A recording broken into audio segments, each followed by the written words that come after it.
भोर भई भज प्रभु नाम होगा तेरा कल्याण। भज रे भज रे।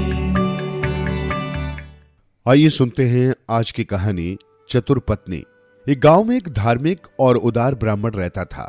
उसने शास्त्रों में पढ़ा था अतिथि देव के समान होते हैं, यानी मेहमान भगवान समान होते हैं।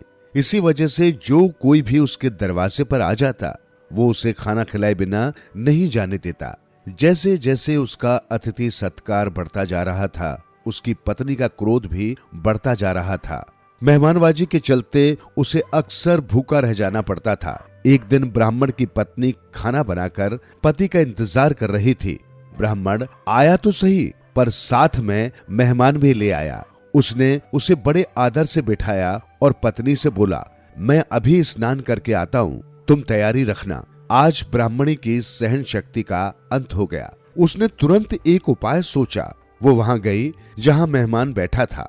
वहां उसने अपने मायके से लाए हुए मूसल को रखा। उसके चारों ओर सुंदर रंगोली बनाई और घुटनों के बल बैठकर मूसल को नमस्कार किया। मेहमान भौचक्का सा सब कुछ देख रहा था। 33 करोड़ हिंदू देवताओं के नाम उसे याद थे, लेकिन ये मूसल देव तो उसे नया ही देवता दिख रहा था। उसने इस बारे में ब्राह्मणी से पूछा। ब्राह्मणी सिर झुकाकर खड़ी हो गई और पैर के अंगूठे से जमीन पर रेखाएं खींचने लगी। मेहमान और आशंकित हो उठा। बहुत आग्रह करने पर ब्राह्मणी ने बताया कि मेरे पति एक अनुष्ठान कर रहे हैं। अनुष्ठान के अनुसार रोज एक विद्वान को वो घर पर आमंत्रित करते हैं। उसे बड़ी भक्ति पूर्वक इस मूसल से 3 बार पीटते हैं और फिर 16 व्यंजनों वाला खाना खिलाकर उसे बड़े आदर से विदा करते हैं। आपने सुना नहीं, ये कहकर गए हैं कि मैं उनके स्नान करने आने तक सब तैयार रखूं। मेहमान ने सोचा, 16 व्यंजनों की दावत कितनी भी आकर्षक हो, लेकिन मूसल से 3 बार मार खाना, फिर चाहे वो कितना भी भक्ति पूर्वक क्यों न हो। बाप रे! मेहमान तो अपनी जान बचाकर भागने लगा। इतने में ही ब्राह्मण स्नान कर लौटा। मेहमान को कमरे में नहीं पाया तो उसने पत्नी से पूछा।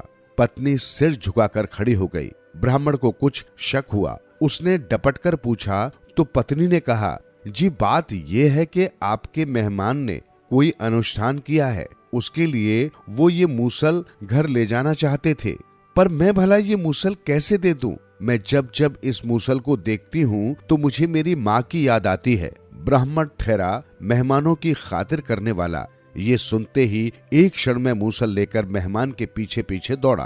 ब्राह्मण ने उस मेहमान को जोर से आवाज दी, अरे सुनो, अनुष्ठान कभी अधूरा नहीं रहना चाहिए। मेरी पत्नी तो मूर्ख है, रुको रुको, अनुष्ठान। ये सुनकर तो मेहमान और भी तेज भागने लगा। उसे लगा कि ब्राह्मण उसे अपने अनुष्ठान के लिए पुकार रहा है। वो और तेज भागने लगा, क्योंकि वो तो अपनी पिटाई की कल्पना कर रहा था।